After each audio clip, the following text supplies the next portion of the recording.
Hello, welcome everyone. I think our panelists are about to appear and we will get started.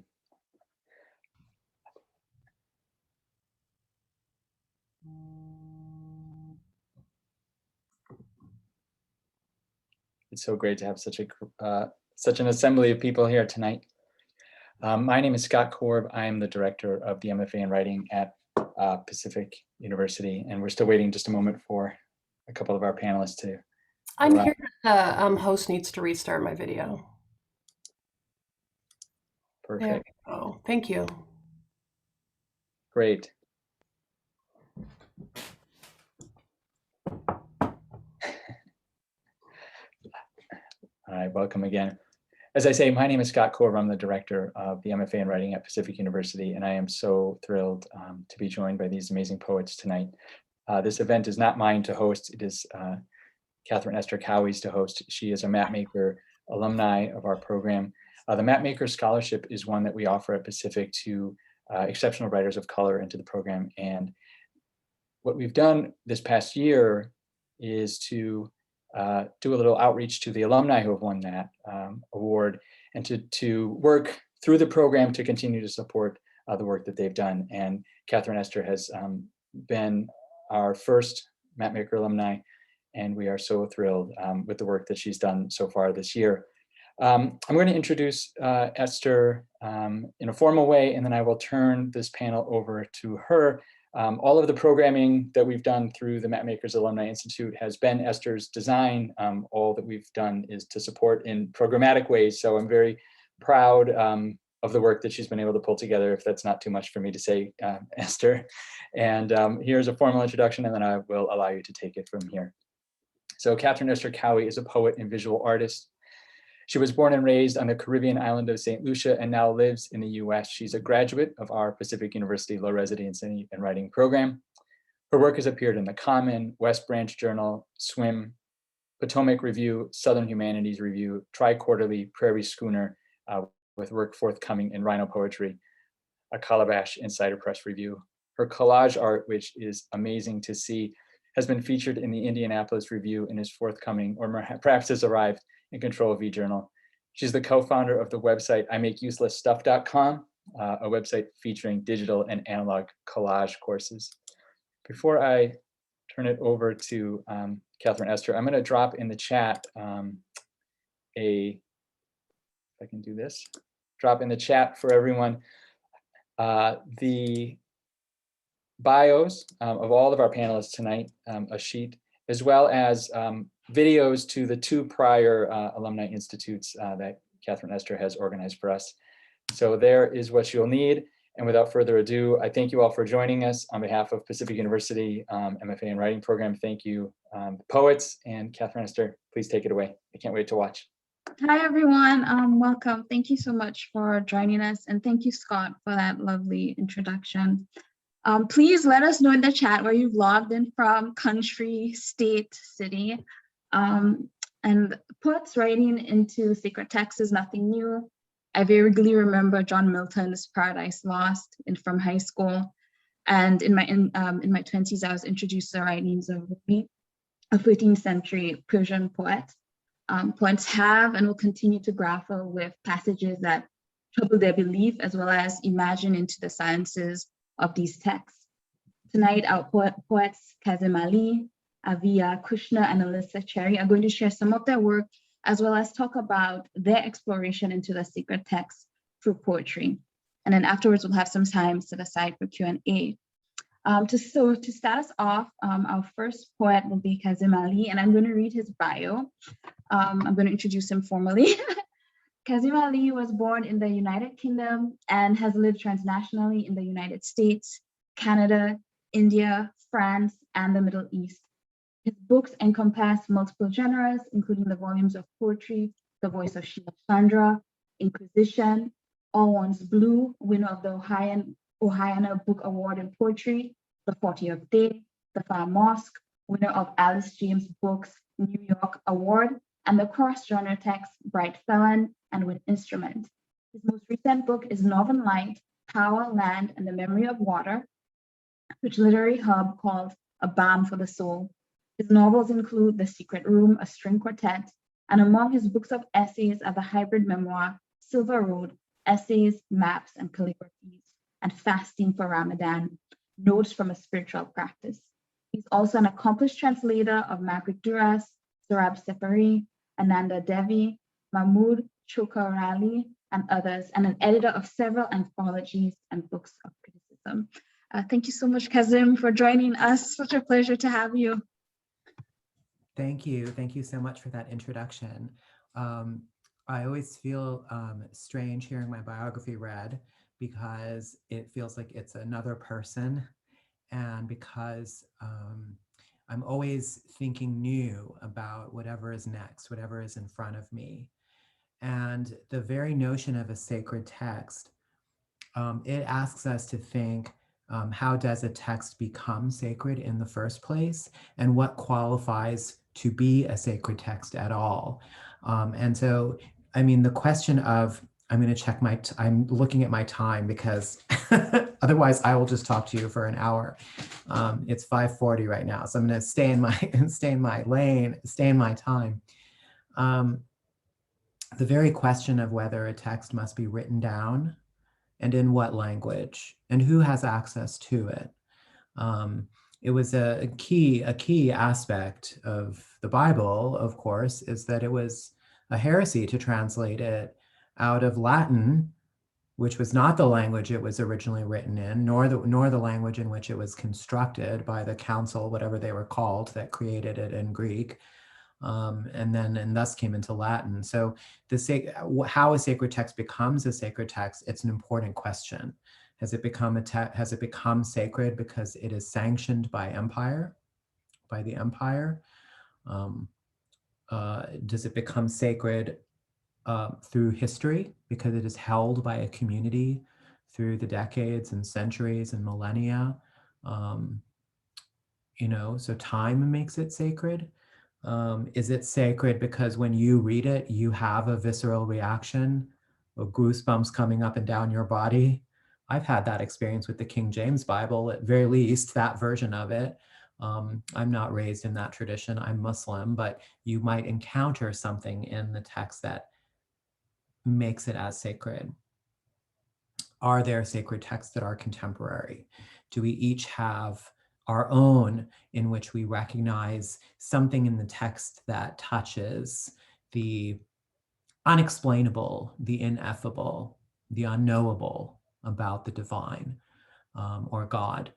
And does the very description might betray a little bit of my own agenda of what I find sacred?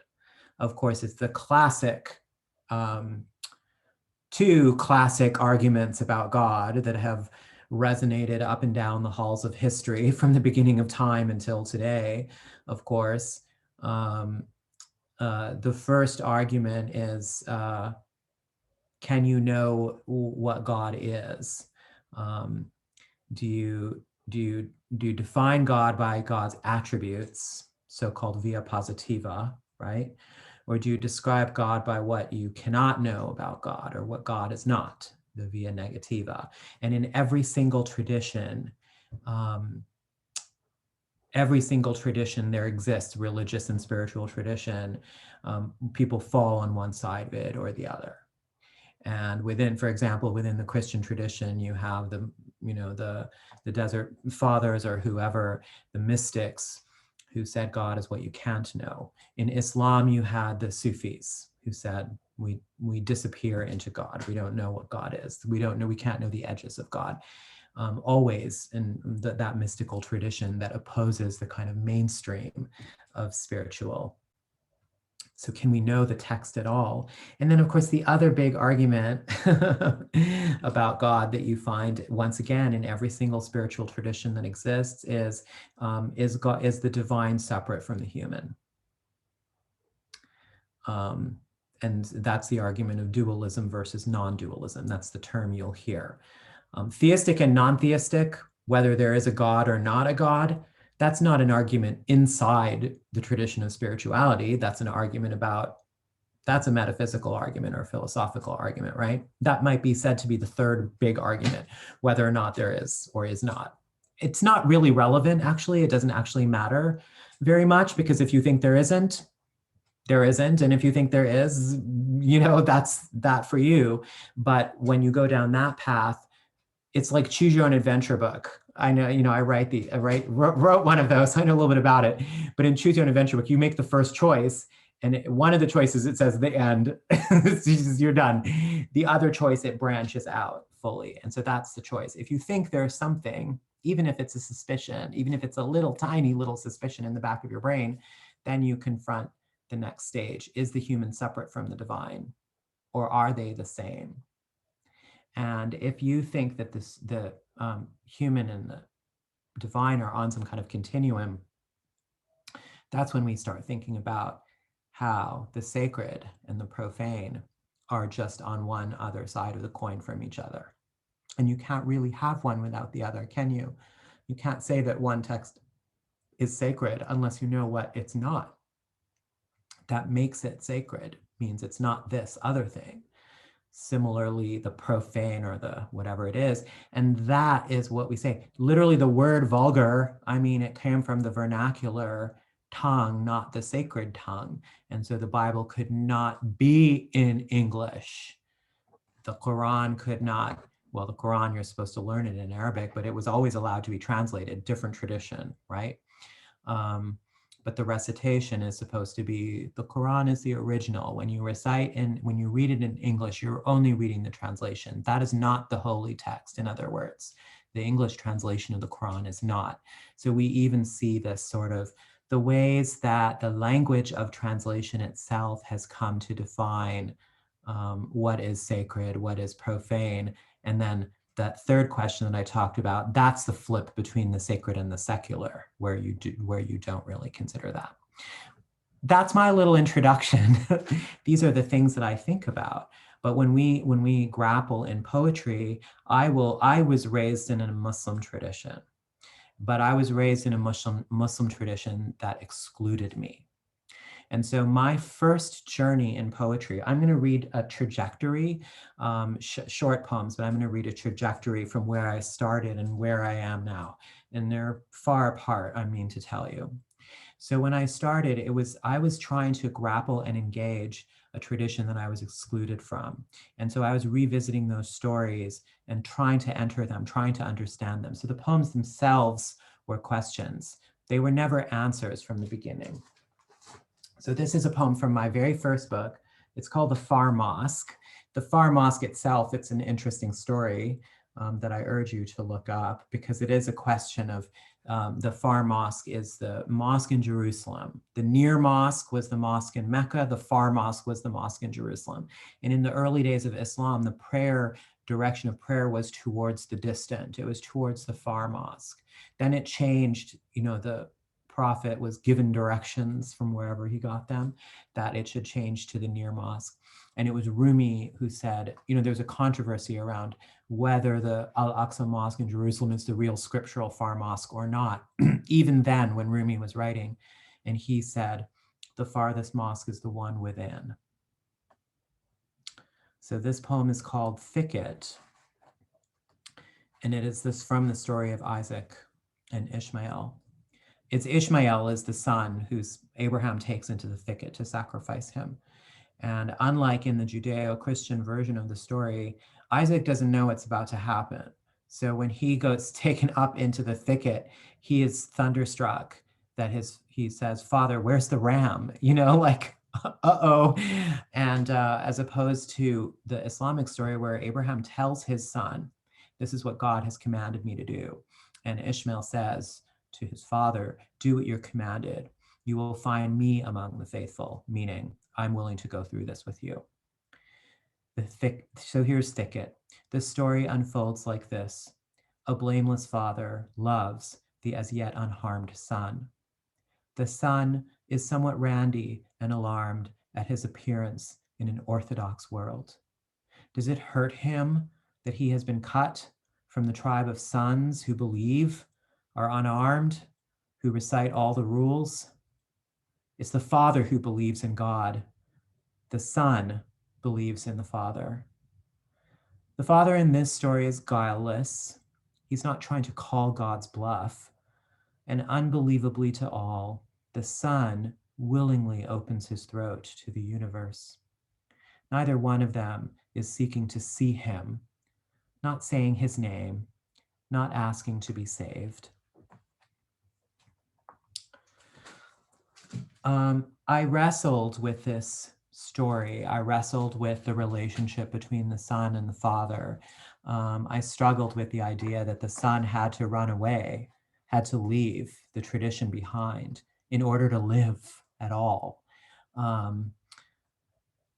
That was heartbreaking to me, that the father in question, my father, any father, couldn't say no to God. They were so bound by what was sacred that they had to, they could choose between betraying what they believed, God, and betraying their own son.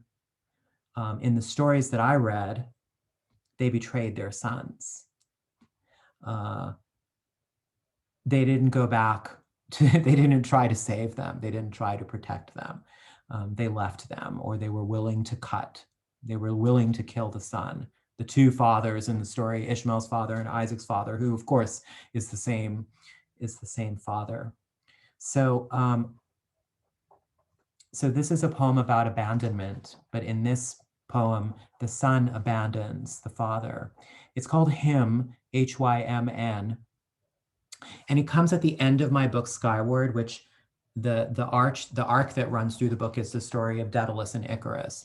So I kind of moved on. There's 13 and 5. There's 8 years between these two books, and there were 2 books in between them. So I'm disrupting the trajectory a little bit. But I was really, in my first 2 books, I seriously engaged these questions of theology and philosophy and my relationship to the tradition and what it all meant to me.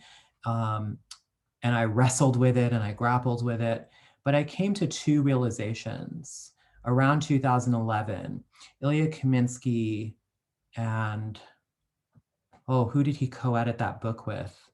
A God in the House. It was an anthology from Tupelo Press, and it was interviews with contemporary American poets about spirituality. And the way that they did it was not, they didn't do it by email. They actually, Ilya came out to Cleveland and we met up and we sat, and Catherine Towler is the co-editor, Ilya Kaminsky and Catherine Towler. And we sat and talked, and he had a recorder and recorded our conversation of however many, several hours.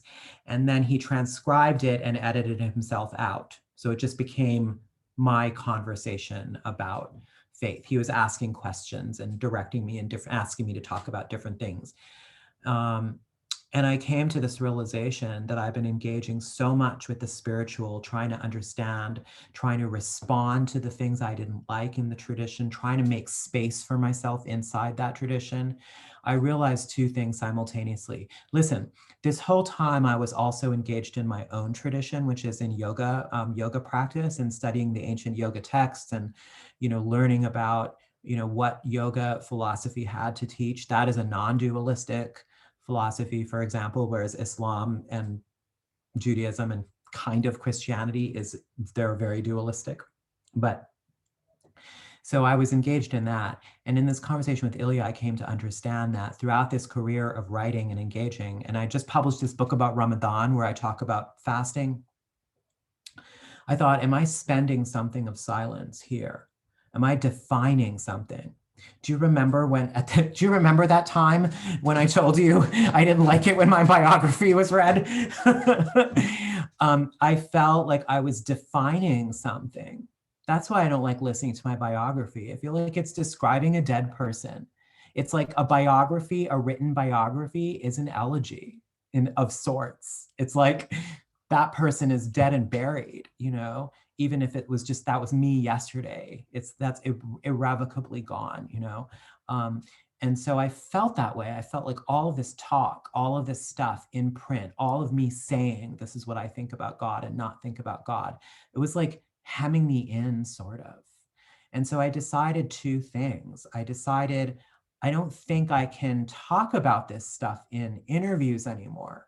I mean, I think I can still write about it in the way that I want to, but I don't think I can write about it like so directly anymore. I don't think I should have, Donald Ravel, Fanny Howe, and Jean Valentine, and Kazim Ali to an extent, although he was rarer than the others, they gave me permission to use the word God in my poems. And I felt like so liberated by that. But then here I was in 2011 thinking, I think I just don't use that word anymore. And I try to think about this in other ways and write about it in other directions, when my first book came out and my second and my third, I wasn't out to my parents yet as being gay. And so I had to write about that pressure in my life from all of these different sideways angles. And then I came out to them. That is what my book Bright Felon is about, by the way. And I felt this wound of the end of my silence. I worried that silence was gone, and how am I going to approach that? And that was this moment, I think, in the hotel of the Cleveland Clinic. I don't know why Ilya chose that one particular hotel, but he did. And I was thinking, I think I have to go back into silence about that question. So anyways, that was the first realization. And the second one was I have to stop wrestling with this tradition that doesn't want me. I have to stop trying to fight my way inside, explain to Muslim people why, whatever they think about my sexuality or who I am is wrong. So those were important moments for me. So this book, I took instead the father-son drama, that stayed with me. And that is written in Daedalus and Icarus. And so this poem it's at the very end of the book. When Icarus, so in my book, Icarus lives, he survives, he comes up out of the water again, and he realizes his father didn't come for him.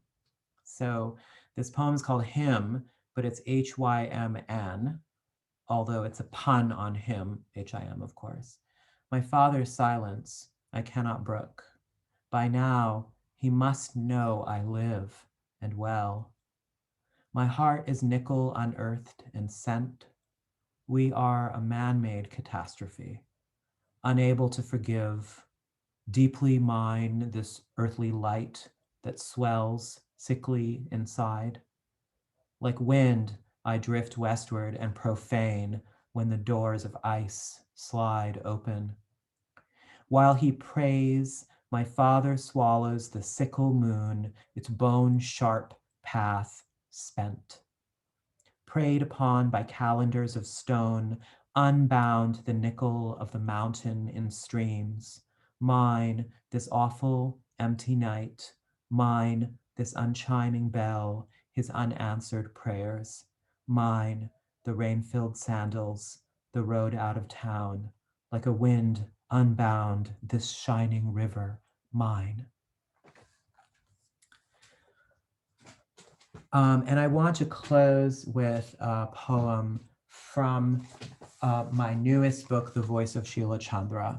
So Sheila Chandra is a British devotional singer. She started out as a pop singer, and then she quickly transitioned into singing Indian drones, which are one single note. And sometimes she also did konakol singing, which is a particular technique in Indian classical music where the singer imitates the sound of a drum. And it was designed as a practice technique for a singer or a dancer to kind of dialogue with the drummer back and forth to say what rhythm she wanted.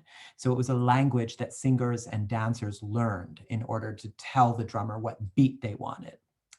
And then she turned it into kind of a vocal. It is, she's not the one who pioneered it, but it's turned into a vocal style. And she did a lot of those. So in these poems, I try to imitate those rhythms. They're also in the sonnet form. So in the Q&A, I've running out of my allotment, so we won't talk about it now, but maybe in the Q&A, we can talk about actual poetic form and how you construct these things. But as you'll hear from these sonnets, and I'm just going to read maybe 2 of them or 3 of them just to give you a flavor of them, but you'll see that I'm trafficking in confusion, not in confusion in a bad way, but a confusion the way a mystic would release knowledge and go into the unknown. That's the Sufi self-annihilation, cessation of the self, disappear into the contemplation of the divine, that potential for union. And so I actually work it in language, and I work against grammar and syntax and try to kind of dissolve myself almost. Breaks is constant was like the river, light on the river, riven that remained a rift, an old rill that sounded, she merged with the vibe, ration of the drum, a hum, a home, womb, and she moaned in the loam, dark earth, come, Sheila, dame, ocean, dome, this poem, Rome to tome, tomb, foam, original fountain that fed my mom, Zamzam, when I was born. Zamzam is the name of the fountain that fed Ishmael. Carried cacophony, world wheel into the human, one small voice, box, pool, swum, midnight, we went into the sea, expecting our prayers might carry themselves across the silver slammed surface, would be answered, or do they answer? Pale cut of prayers do not answer, like back into the dark water. What are those stripes of light across the room? A shape that evaporates upon waking. What language cannot hold on to? What you cannot hold on to? And I'll close with this. How to transcribe what flickers, what is not fixed, that voice, letters made not of ink but light, not words of fire on stone. How do you transcribe the blank vowel, all the after that aerates, not disappear but settle down through air? You do not want to say but sing, where might be rain, be sky, come down by snow, but no, you invite it to cover you, the blanket, your coat, a heavy pressure, God, pressure of rain. You want to start the song over, but do not dare to be ready. No tune, no cadence, nothing to pick up, no bridge to cross. Now to be small again, break through. There is no beginning to any song, only the place the singer picks up the tune.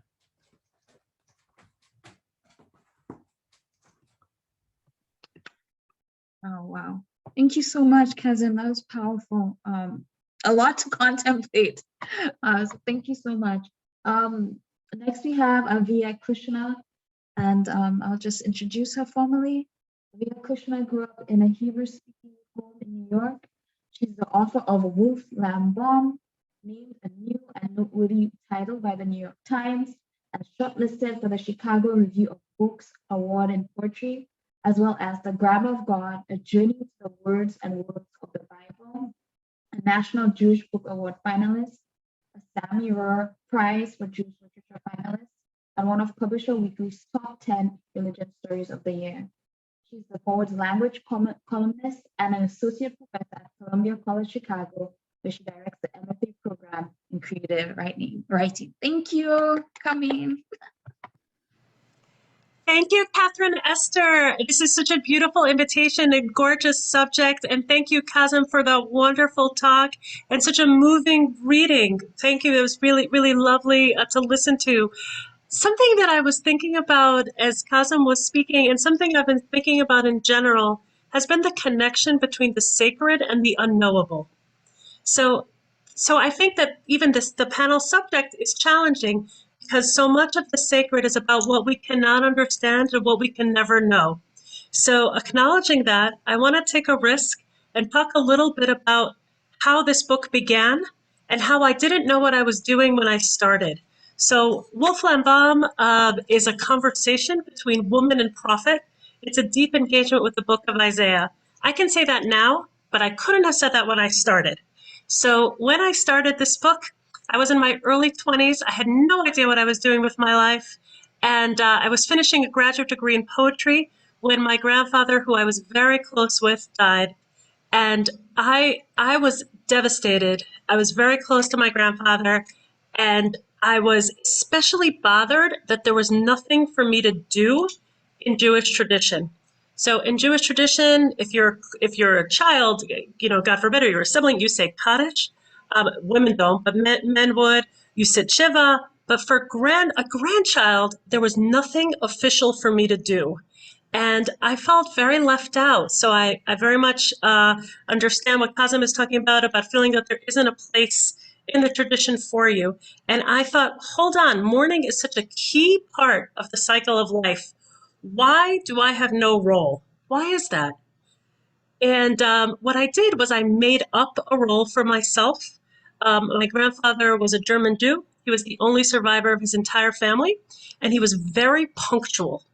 And I thought, you know what? I'm going to go to synagogue on time for a year. And I'm never on time anywhere, you know? It's like, I'm going to be there on time. And I am going to listen to the entire Torah because there's an annual cycle and all the prophets again. And that's how I'm going to honor my grandfather. And I'm going to get super dressed up. He was a very elegant man who loved hats and loved jewelry. And I really dressed to the nines, and I went for an entire year. And that was my way of marking the fact that he had left my life. But I can explain this now, but I couldn't have explained it then. At the end of the year, I was still frustrated, and I felt that I kind of didn't want to let go. And one of the things that I noticed in that year was what a tremendous poet Isaiah was. Not a prophet, not a figure, but just a poet. What a great poet he was. And, you know, there I was in graduate school looking at Auden, looking at, you know, all these great poets. And I just thought, you know, Akhmatova, Tsvetaeva, and I thought, you know, Isaiah can really hold his own in this canon here. You know, Isaiah is really kind of fantastic, amazing poet. And so I started writing back to Isaiah. I started writing poems that were riffs off individual lines in the book of Isaiah. And I had no idea that I was going to do that for years and decades. And that throughout my life, whenever something happened, I would go back to the book of Isaiah. And that Isaiah sort of became my guide into how to write, how to be devoted to poetry. And I think, speaking of the unknowable, I think what I understand now that I could never have articulated then, that for me, Isaiah was the place where personal history, where my life and my grandfather's life and Jewish history and world history all came together. And for me, Isaiah and talking back to Isaiah and remembering that year when I was 23 was my way of keeping my grandfather, Saba Shmuel, alive. So that's just the backstory of how this book happened and just what was going on. So I'm going to read a few short poems, and I'm going to talk about them. With your permission, I welcome any questions. Really looking forward to the Q&A. So the first poem I'm going to read is super short, and it's about Isaiah and music. And since so much time has passed, I can say that I wrote this poem after receiving a very unexpected marriage proposal. And I did not know what to say. And as usual, when I didn't know what to do with my life, I turned to Isaiah. So if you know the book of Isaiah, you'll recognize the first line is a lift from Isaiah, translated by the great scholar H.L. Ginsberg, and the rest is me. It's called Music. Music. Like a lyre, my head moans for the girls who are taken, the young wives. And I cannot decide if I too want to be a wife, bound and also protected, or if I would rather be a lone crooner in the wilderness, there not by choice, but by a wire, a flame, a pillar, a force of earth. Art is a religion, some say, with a sad nod of their heads, but I think it is also a wife and husband, a god and servant, friend and sweet master, music and moan. So one of the beautiful questions that Catherine-Esther sent us was about the sacred and music. And I think that I was very charmed by Isaiah's music. I was charmed by the way a lyre and a moan are close in the ancient Hebrew text. And I thought that was so interesting. And so I found myself wanting to insert myself into that conversation and also think, you know, how do I feel about this offer? Is it music? Is it how do I feel? And so I put myself into it and tried to understand. Something else that really struck me about Isaiah was this concept of a voice in the wilderness. And so that's something that repeats throughout these poems. Another thing speaking of the unknowable, I couldn't have articulated then, but I can say it now, that one of the things that really attracted me to Isaiah as a writer was his comfort with anger. And I think that Isaiah is a poet who makes anger beautiful. That is super hard to do. And speaking of exclusion, I think that some people in our society are allowed to be angry and other people are not. And I think women in particular are not allowed to be angry. And there's a penalty for being angry. And of course, there are other groups in our society where there is also a very high penalty for anger.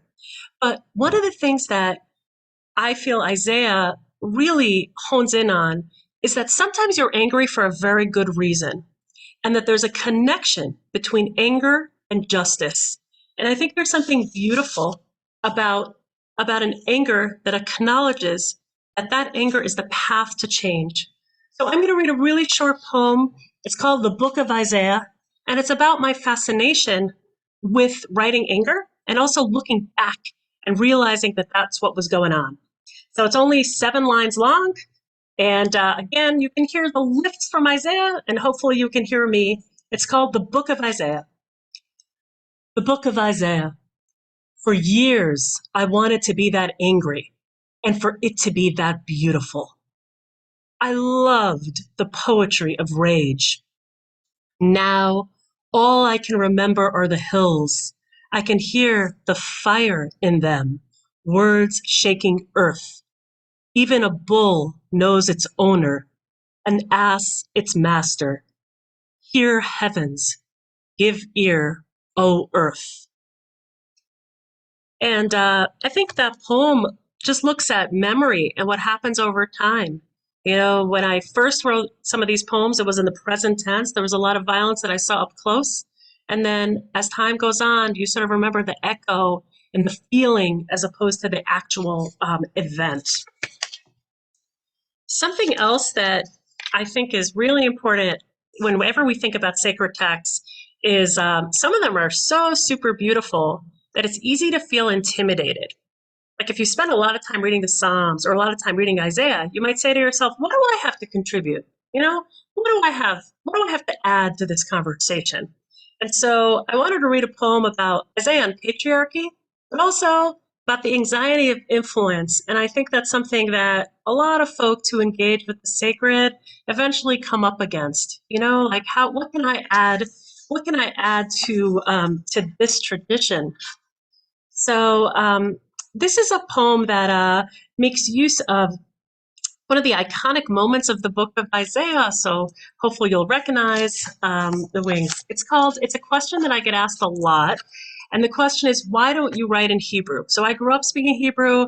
And when I started, I wrote in both languages. And now I get asked that a lot. You know what? Why don't you write in Hebrew? So this is my answer. Why don't you write in Hebrew? Because I'm afraid of you, Isaiah. Afraid I'll hear the 6 wings, 2 to cover the face, and 2 to cover the legs, and 2 to fly. And I ask, how can I praise wings that cover feet and face? And how can I curse when you have already cursed with your carcasses of sleazy financiers, with your ugly and public deaths for those who squeeze the poor, the widowed, the temporarily weak? You ask me to compete head on with you, and I can't, because I cannot hear in your presence. You thunder so in the space inside my left ear that I cannot forget you, even for the length of a line, the weight of a tear. And just to state the obvious, most of the prophets in Jewish tradition of almost everybody's male. And there's this real sense of, you know, what could you add to this conversation? What do you have to bring? And I also think as someone who engages in translation, this is something you think about a lot. You know, what's the effect of writing in Hebrew versus writing in English? So just the Cliff's Notes of that is that Hebrew is a gorgeous language, like many ancient languages. It's very concise. And so I would say that but the challenge of writing in Hebrew is that the echo of the Bible is always with you. It's always there. But for me, one of the challenges of writing in English is that I couldn't access that as easily. So, you know, take one, pick one. Those are the two sort of challenges that you have. And I think that poem was grappling with that question. I'm going to close with two poems, and one is about wanting to know more, and one is about wanting to know less. And I think that those are both aspects of the sacred. So sometimes people ask, why do you write nonfiction? Why do you write poetry? How do those go? And I think that what it's basically about is wanting to know more than what you are said. So I want to read, just because there are folks with a background in theology here, I wanted to read a poem called Shards, and it's about wanting to know more. Shards. Babylon has fallen, and all her idols have collapsed in delicate detail, in precise shards. So says the messenger, so he reports. But I want to know about those shards, the little pieces, the clay survivors of destruction, broken and sinning and once colorful. Tell me, once split, once shamed, what did they do next? Isaiah, you don't say. And the commentators, my old friends, the squabbling men of medieval desks, of Aramaic-speaking classrooms, you don't care either. You want to know about the messenger. You're busy imagining Habakkuk and Koresh or the angel of God. You want to know whether fallen said twice means Babylon is doomed to fall again. We all are, all doomed, all poised to fall. But I want the details. I want the identities of the little shards, their exact addresses and conditions. I want to visit what once was a god and became pottery, became shard. I want to close on a soothing note, and I want to acknowledge the great Yiddish writer I.B. Singer, who said that in Jewish tradition, all of the writers, that there was no line between poetry and prophecy. He said that in his Nobel Prize acceptance speech, and something I think about a lot. Does prophecy count as poetry and vice versa? So this poem is called How to Soothe, and it has a direct lift from the Hebrew nachamu, nachamu, just means comfort, comfort in the imperative. How to soothe. Speak to Jerusalem tenderly. Speak to her heart. Tell her quietly that it's over, that she suffered doubly for all her sins. Tell me, Isaiah, is your repetition confusion or just obsession with punishment? Nachamu, nachamu, comfort, oh comfort, you try later, as if to say, comfort can come more than once too. And maybe repetition is just that, comfort, oh and ooh, the hum of it like earth's sway in the night, like the space between poetry and prophecy, ancient, circular, persistent. Thank you. Oh, beautiful. Thank you so much, Aviya. Thank you. And next up, we have Allisa Cherry. Allisa grew up in a rural religious community seated in an irrigated desert in the southwest of the United States. A recent MFA graduate from Pacific University, she has just completed a manuscript that explores the way faith, like landscape, is often reshaped by violence. Her work has received Pushcart and Best of the Net nominations and can be found in Westchester Review, the Ecofio Collective, and at Swim Daily. Thank you, Catherine-Esther, and thank you to the other poets. I've been looking forward to this panel for quite some time, to be in conversation about something that is really something I spend a lot of time thinking about. I'm going to give you a little framework before I get into the meat and potatoes, but so you have some background. I was raised in the Church of Jesus Christ of Latter-day Saints, which is better known to the outside world as Mormonism. And to expand on this, my people are way, way back Mormons. I'm related to the second prophet Brigham Young through marriage. I'm the great-granddaughter of Mormon polygamists. And both sides of my family were part of the pioneer push to colonize the Southwest. I came up in a rural religious community in the high desert of eastern Arizona, and my family's belief system, our cosmology, and our scriptures were all reinforced, not only in the congregation, but within our school system, the police force, among local politicians, etc. This is all to say that I wouldn't be able to write truthfully about my history, my family's faith, and my departure from it without contending with the sacred texts of my childhood, because all of these things and the very act of using language in pursuit of understanding them are very tangled. This conversation on writing into the sacred goes in a lot of different directions for me. Some of them are very bleak, and some of them are kind of tantrumy. But today I'm going to talk about it in terms of three peculiar and often problematic gifts that a life in contemplation of sacred texts has brought to my work. So I'm getting notifications. So gift one is faulty navigation tools. As isolated as I was from other religious cultures, I was an avid reader, which means I was often confronted in text by artifacts and tenets of other faiths that were not part of my family's religion. I had a lot of curiosity for what other people held as holy, and yet when I started writing into my own complex relationship with my family's history, I found myself inclined to sort of pull my punches around the iconography and symbolism that's particular to Mormonism, as if the metaphors of my childhood were less legitimate because the religion itself is so new and, frankly, such an American invention. But what I kept experiencing was that I couldn't truly explore how I mourned the loss of family and faith, my complicated relationship with the patriarchal nature of it, and the ways that my religion shaped my wonder at the landscape around me, while simultaneously rejecting the vocabulary of my culture. So now, anytime I feel that sort of reluctance to be specific, I take it as a sign from myself to muscle into the direction I'm avoiding and trust that the work is going to find readers. All of the poems I selected today are going to use iconography and symbolism from Mormon text, elements that might not be common to you, as in my poem, To God the Guidance, or if identifiable, also an example how a word can be freighted with different meaning that is particular to a religious culture, as in the poem, An Exodus of Sparks, section 2. So I'll read the first poem I mentioned, To God the Guidance, now. But before I do, a few things for context.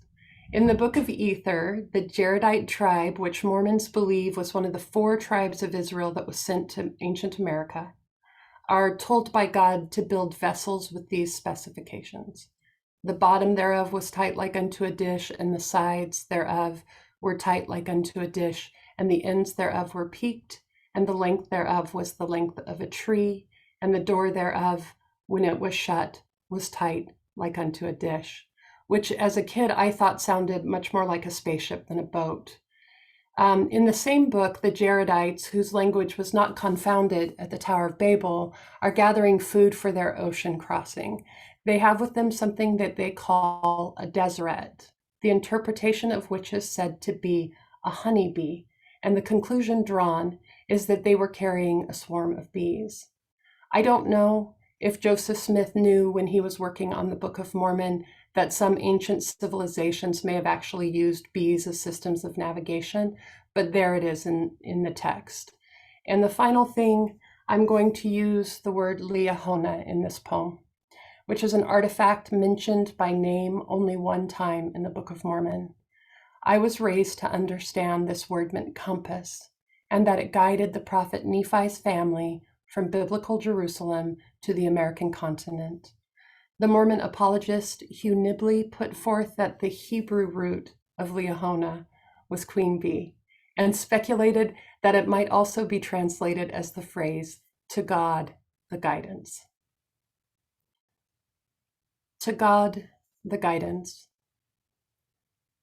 Married to a drunk, I am a compass in bed with scattered magnets, my intellect honed to a brightness smaller than a pen light, smaller than fishing line or sewing thread, as small, in fact, as the utmost atom in a needle's point, spinning recklessly on its jeweled pivot. I am a well-made, non-functioning thing. Land doesn't exist. Instead, let me arrive at a moment beyond all other moments. Let my vessel be a time machine, Return me to my mouth, language unconfounded, the liahona in my apron pocket, waiting for a message from God, who only ever whispers east, southeast, and south. Rattle the casing, my compass, a box of angry bees, God, its violent thrum. Pray the fondant plug is not consumed until the hive softens to its new queen. That life doesn't end in a honeyless collapse, that a small wife doesn't wander the waters with a wooden box full of dead bees.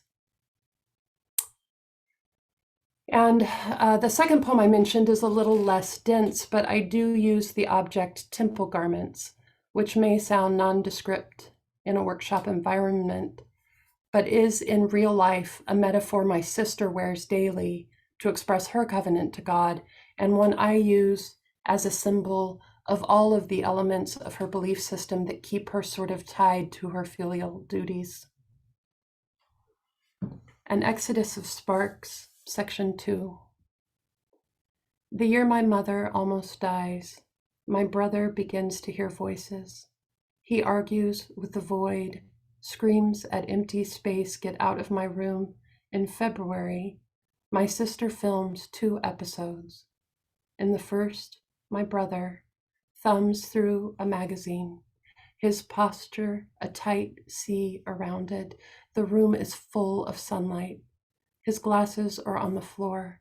He slaps his hands around his ears as if he's troubled by a swarm of bees.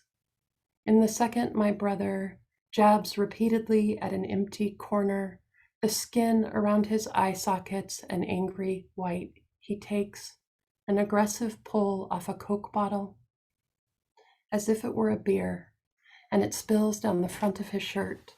I can hear my sister's measured breaths off camera. She is the daughter that never forsakes my mother, nor abandons my mother's son.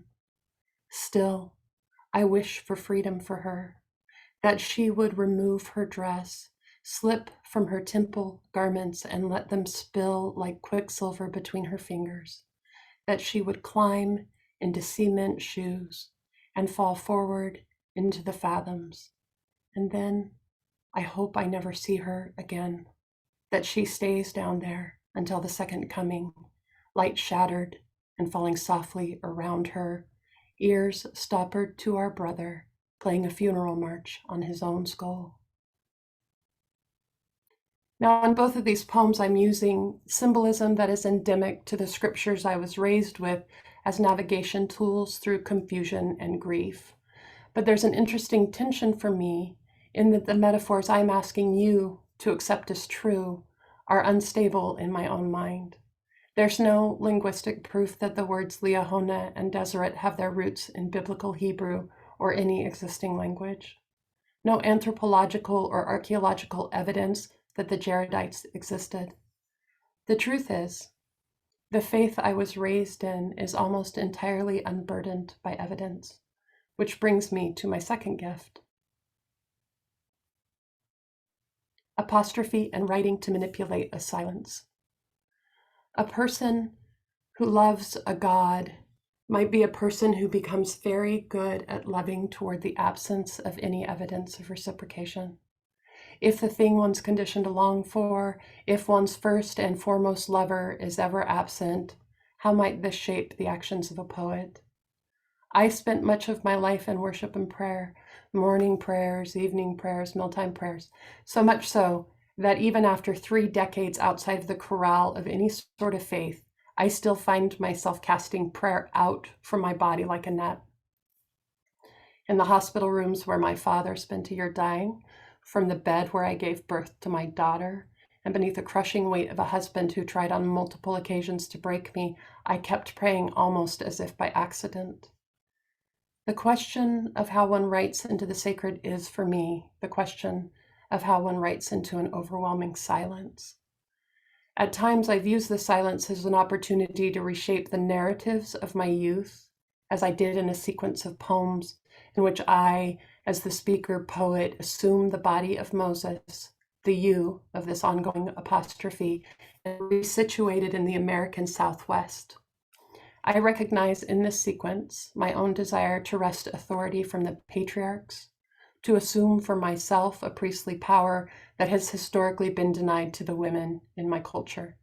I also recognize in this sequence how unbreakable my love for that patriarchal structure has proven to be. The assumption of the body of Moses. Once it was plenty to simply picture the boy version of you, pulling wings off winged things, sufficient to pack the spaces rooted out with yarrow and honey, and know that you were always unadorable, a terror I didn't know how to care for, truncated and squalling in the estuary, startling snowy egrets into a blizzard of flight. Even the smallest version of you, tongue twisting like a yucca root inside your mouth, could not ignite the fires of my compassion.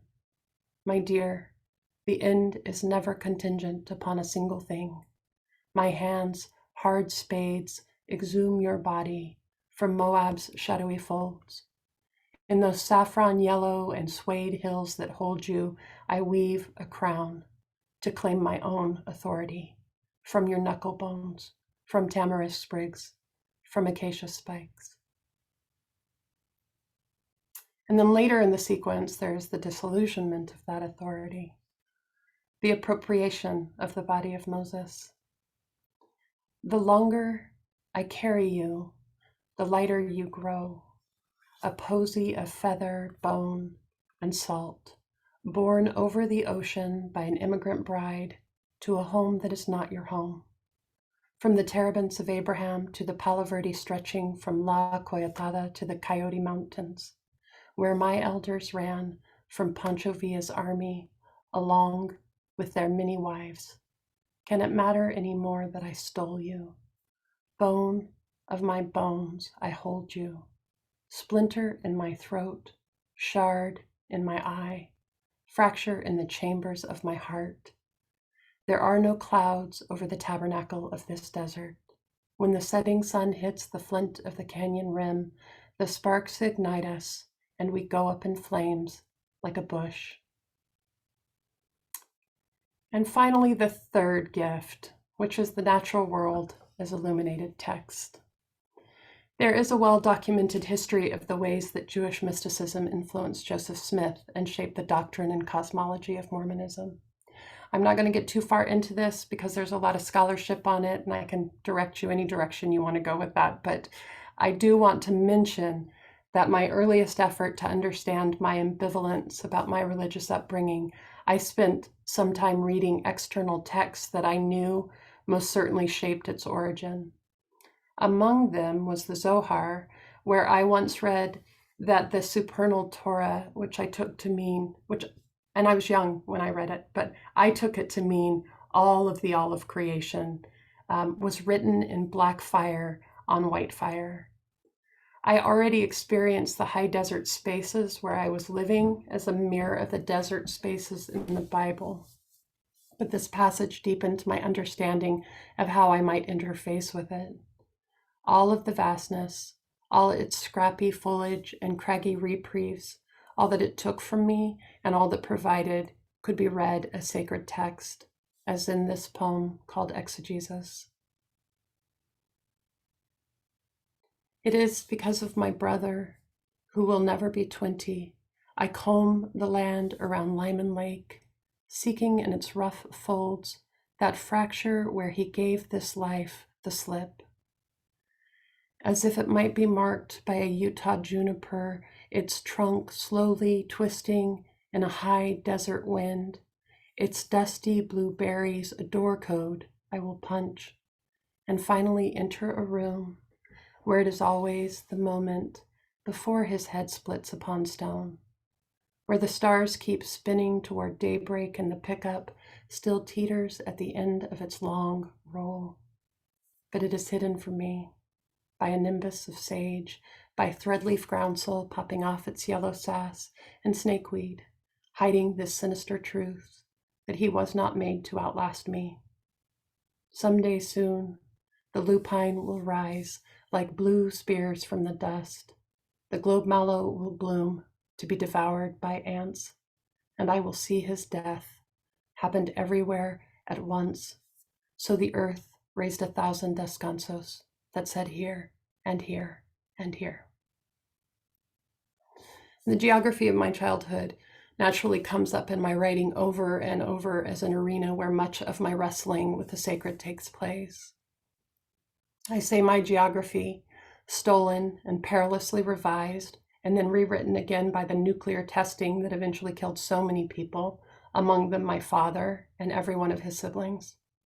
Dirt that I cannot rise from until, as the sacred tradition holds, my secret name, known only to God, is finally called. Canyon de Chelly. We are strangers here. We strike out and disappear into the echo of our name. The sound of it chases a cottontail down a rocky seam where juniper and cedar brush jet into a blue as white as eggshell, plummeting past the rock where we carved the date of our father's birth. Our father is dead and so visits us in silence.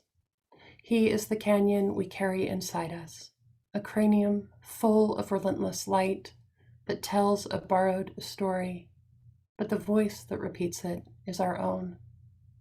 The settler housing gutted by winter fat and gumweed is not our home. It might once have been, but not now that we've dusted our shoes of the irradiated soil that took him.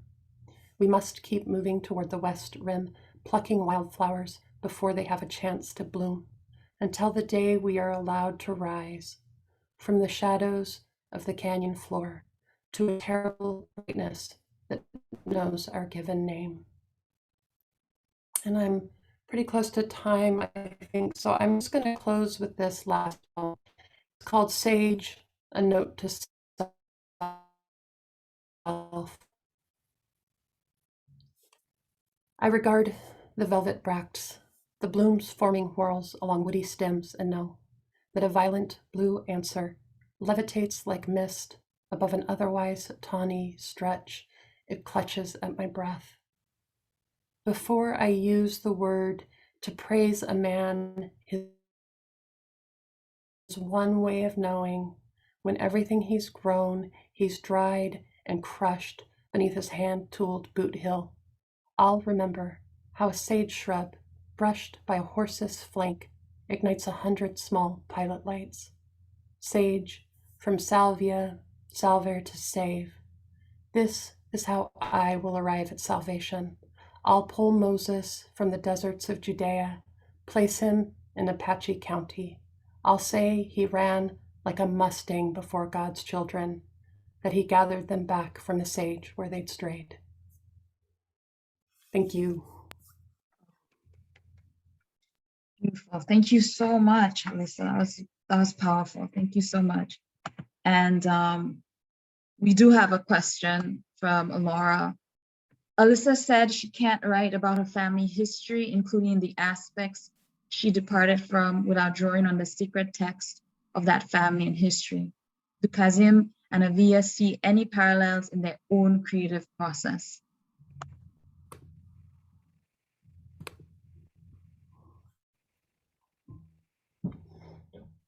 Who wants to go first?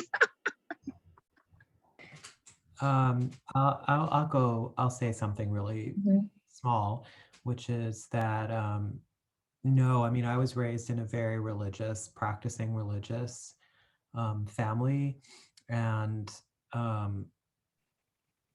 it's, you know, Islam is a highly ritualized religion, and you know, it's throughout the day, the famous 5 prayers, 5 times a day prayers, fasting in the month of Ramadan, and so we were a practice-heavy household.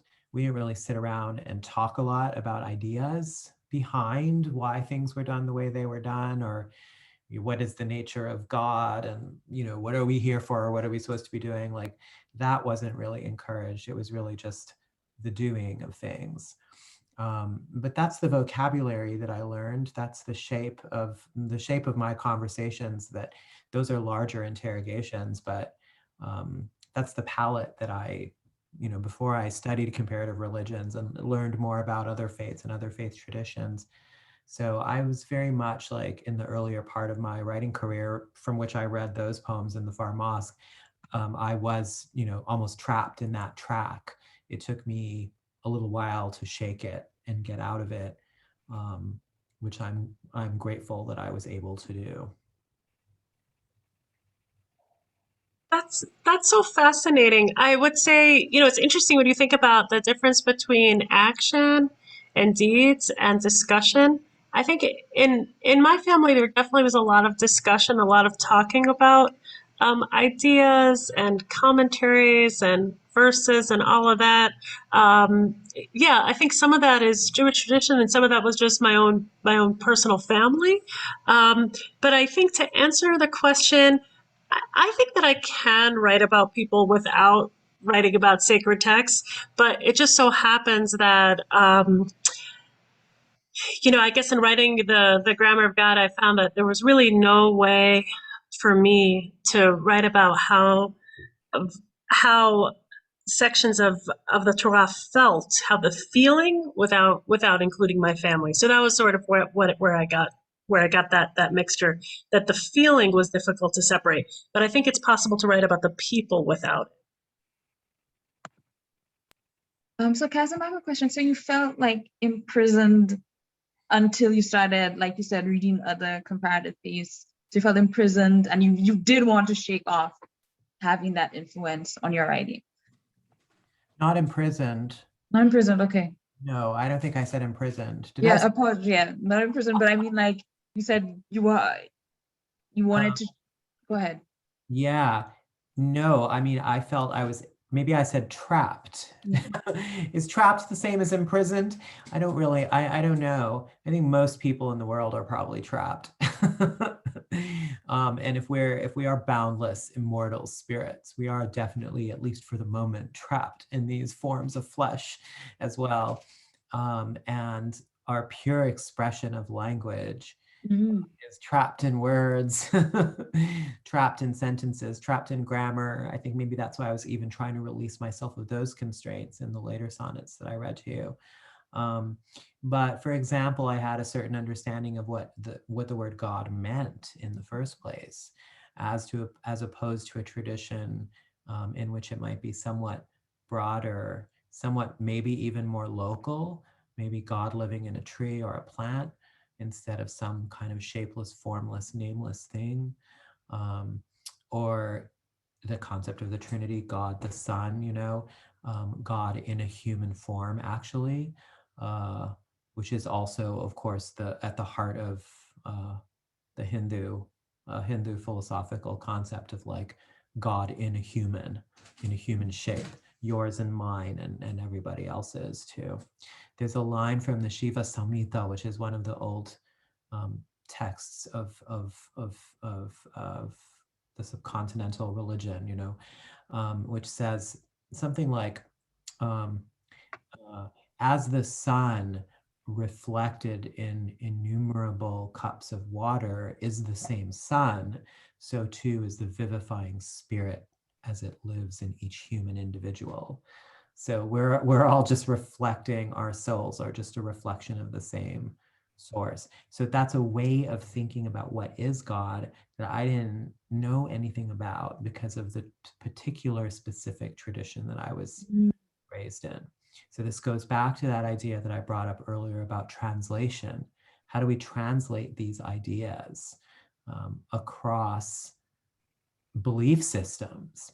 How do you explain to somebody the divinity of Jesus Christ, like what does that even mean to somebody who, a Muslim person who never, I didn't grow up understanding those concepts. So I had to learn about it and read about it and understand, and then when I try to talk to somebody who's talking to me about the divinity of Jesus Christ, and I say like, like you're like how Krishna is Vishnu, and they're like, no, not like that. You know what I mean? Like we have these arguments with each other, but they're arguments about, are they arguments about the idea, or are they arguments about the term that is used for something?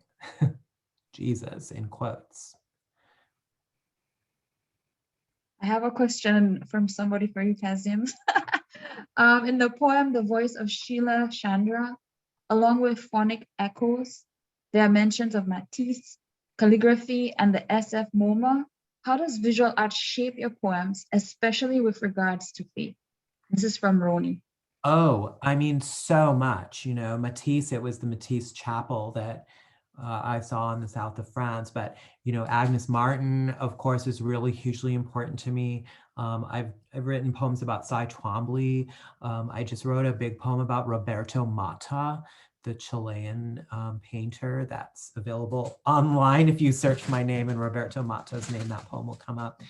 I'm just, you know, I find like if there's a church for me, Islam doesn't have a, we don't have places of locality for worship, you know. A mosque is just a room, really. I mean, yes, there are architecturally fabulous mosques in certain places in the world, but those are built by kings and emperors who wanted to impress the people around them. A mosque is generally just a space, and especially if you live like, you know, in Canada, particularly, you'll find, you know, the mosque, there's just a street, you know, street front, strip mall room that you go into, and it's just access to pray. So we don't have that sense of like, I'm going to church on Sunday type of situation, you know, where, and then the church itself as a work of art, you know. But when I go to the Rothko Chapel, or when I go to the National Gallery of Art, that room, the tower room that has all the Barnett Newman Stations of the Cross, Barnett Newman sequence series of paintings, or when I saw the Jacob Lawrence migration series at the Cleveland Museum of Art, or when I went to see the Agnes Martin room at the Dia Museum in Beacon, New York. I mean, that's as close as I get to seeing a sacred text, I guess you would call it, you know, to be in front of those spaces, to meditate, to move past language into experience in the body. I also learned this as a translator, how to use sound, how to think about sound, and in my yoga practice, in the chanting.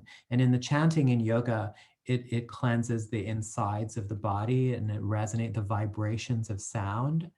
And I mean, there's research on this. There are some cardiologists who are researching how sound vibrations helps to create different kinds of heart tissue.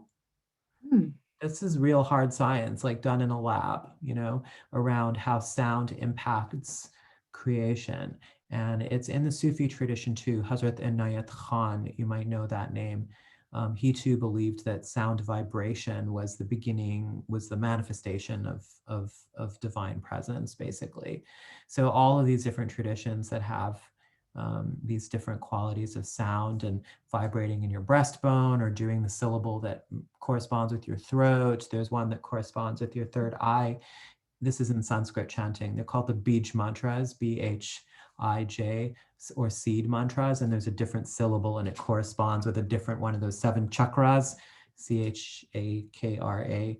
They're energy centers in the body. This is all ancient science that, you know, whether it's proven by medical Western medicine or Western science or not, this is science that people had practiced and reaped the health benefits of for many years. So I find that to be a very powerful way of thinking about poetry too, not to proceed from the intellect, which is what is the sentence going to be, but can you drop a little bit, like as you travel down those chakras from like, this is the divine center on the top of the head, and then you've got the intellect, then you have the speech and expression, the heart chakra, and then it goes down. It gets more and more basic. By the time you get to the so-called root chakra, it's like the animalistic urges are down there, you know. The second one, which is, you know, where your happy place is, that governs, you know, sexuality, generative energy, childbirth, all of that kind of stuff. So in each of these places have different sounds, different colors are associated with them too, right? For example, that sacral chakra, the color is orange. So I just think that, there are different kinds of experimentations that we can try, not solely starting at the up here kind of place. And there are poets who work like really instinctually. I don't know how you learn how to do it other than practicing. But if you say read a Jean Valentine poem, that sometimes it's like, you don't even know what is happening. There's something visceral and bodily happening. It's not happening up here in the brain. It's not happening in a cerebral place. It's happening in her heart or her gut. You know what I mean? You know what, Kazim, I love how you like all these traditions and you like enter poetry for them, or like it shapes how you enter. I don't know, it's just amazing to me. Thank you so much for sharing that. I know, I mean, like just listening to you is just like, wow, you've like thought about this and you're like, okay, like what you did with the Sufi poem, with the drum sound, that's really cool. I have some more questions. These are for Allisa. Allisa, you mentioned that writing into the sacred is writing into the overwhelming silence. That really resonated with me. Can you talk more about what it means for you to write into or toward that overwhelming silence? I mean, let me think about that for a second before I answer. I do think there's the most basic thing, which is that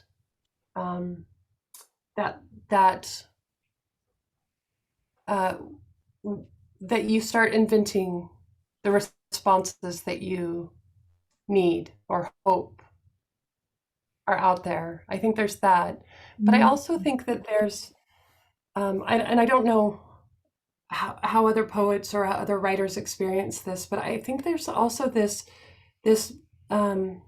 moment when you're writing where you're as near to what you mean to say as possible, but you're not quite there. So there's always this sort of urge into something that's not quite manifesting for me, even when it's pretty good, and sometimes I write a good poem, but it's not quite there. And the space between the there and the finished product, that's what I think is the silence that I'm always writing into. I don't know if that answers the question, but I do think it's when I was coming up, I would check in with myself to be like, is there a Holy Ghost in me? Is there, whatever the questions are you ask because you're a kid and you are in a faith. It was silent. But when I was interacting with text, I could imagine an end to that silence, and it was a relationship between the text and my own thoughts. But it didn't just happen with scriptural text. Like the first time I read an entire collection of Emily Dickinson, it happened with that too, where it was like the text was teaching me how to read it and how to think about it, and I didn't need external sources. And so maybe that's what writing into it is getting rid of all the external sources and writing into a relationship with something that hasn't manifested yet, because there's so many things in the way of that when you're in religion. There's the people interpreting religion for you are in the way of that. So maybe that's kind of what I mean by writing into silence. Thanks, Allisa. A question from Maruna. Oh, sorry, Aviya, do you want to add something? Okay. To what extent did the crisis of faith play into your poetry exploration? This is for all the panelists. Can you read it one more time? I'm sorry. Sure. To what extent did the crisis of faith play into your poetry exploration? Aviya, do you want to speak to that, if at all? Sure, I can comment. I think that for me, I had a lot of moving back and forth between faith and doubt. And I think that there was a time when that was really a huge problem for me. Like I really couldn't figure out how that was going to work in my life. And I think that part of that struggle came through in poetry and being interested in poetry and reading a lot of poetry. So I think it's a good question, and I think it's definitely I think there definitely is something to that. But at the same time, I guess as the years have gone on, I've noticed how much poetry of devotion there is out there as well. That's really beautiful and really high level. So I would say that there's a tremendous tradition of poetry of doubt and also a tradition of poetry of belief. And I, for one, feel comfortable moving between the two of them.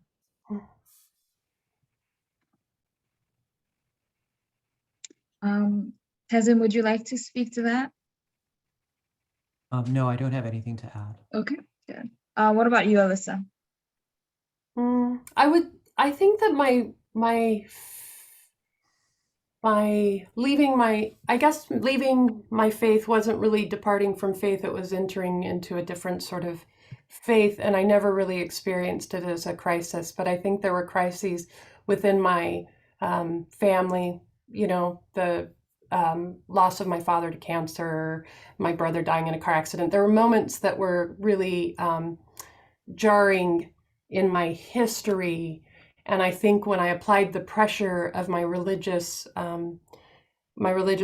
upbringing to it, it didn't provide me with comfort and answers. So I don't think it was a crisis of faith. I think it was more of a crisis. There were crises in my history that probably shaped me more than and my writing more than a crisis of faith. I think the faith becomes like a lens that I'm always kind of trying to like maybe look at these moments through.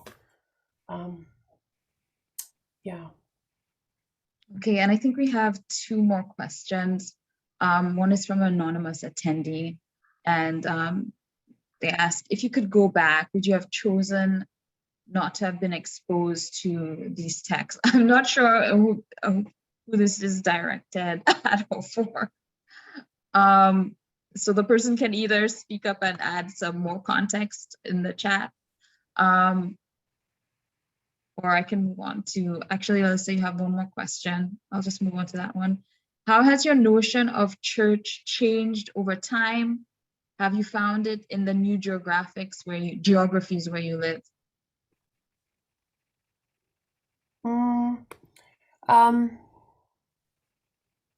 I have found a lot of meaning in the new geography. It does feel very much, Arizona is so different from Portland, obviously, so it feels very much like a before and after.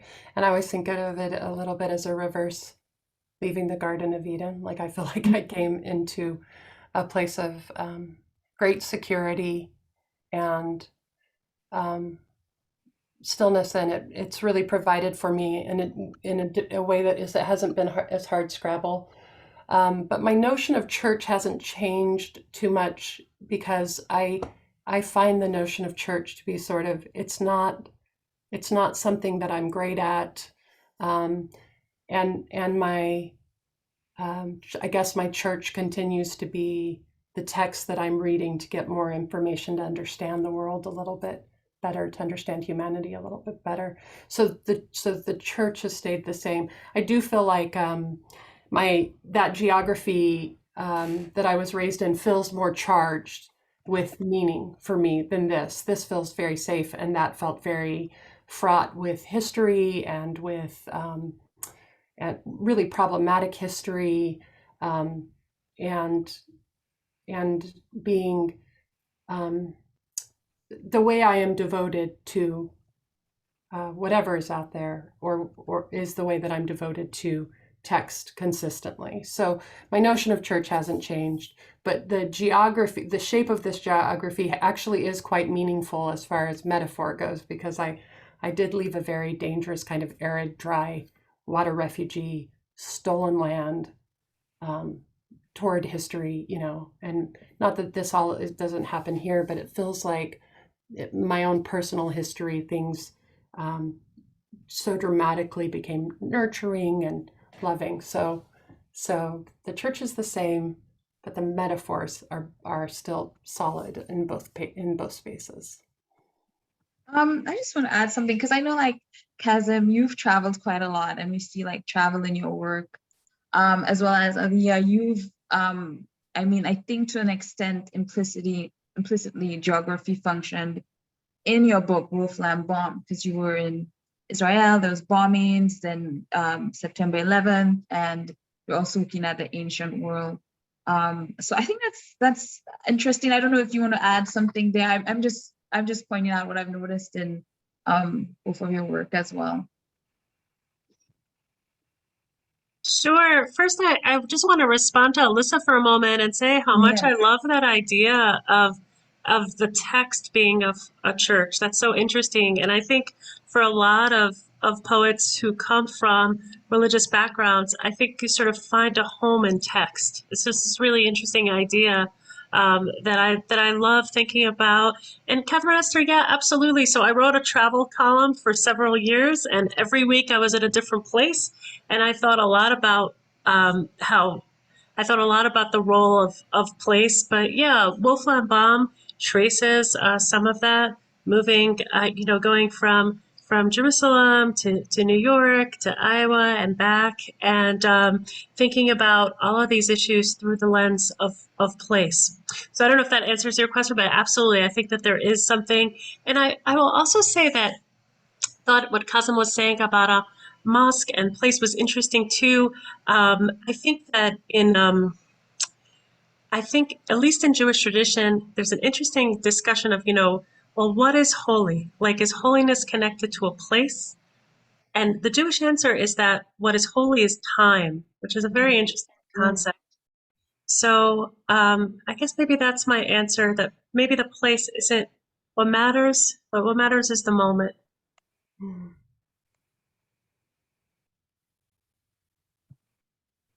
I like that. I like that. What is holy is time. That's beautiful. That's very cool. Wow, everyone. It's so great to be back with all of you. What matters is the moment, and this has been a really beautiful moment. I neglected to thank Jennifer Teeter at the Office of Equity, Diversity, Inclusion at Pacific for helping organize this tonight, and Narce Rodriguez, the director of that program, for all of their support. Thank you all so much. It's just been a really beautiful evening. I can't thank you enough, and I wish you all just a wonderful week, end of the year, and so much gratitude. So thanks so much, Esther. Congratulations for this wonderful panel, and I send you all the best. Have a great night. Thank you, everyone. Hi, everyone attending. Thank you. Thank you, Kazim and Aviya. It was such a pleasure to meet you both. It was so lovely to meet you. Thank you all. I really enjoyed this conversation. I learned a lot. I felt like I learned a lot too. Thank you both. And thank you, Scott. And thanks, Jennifer, for being a master at tech stuff. You're welcome. It was wonderful. There goes Narce running off in the back. we were like, oh, it's so lovely. There she is. She was in her office listening. And Hey, Narce. Well, I'm going to stop the recording, and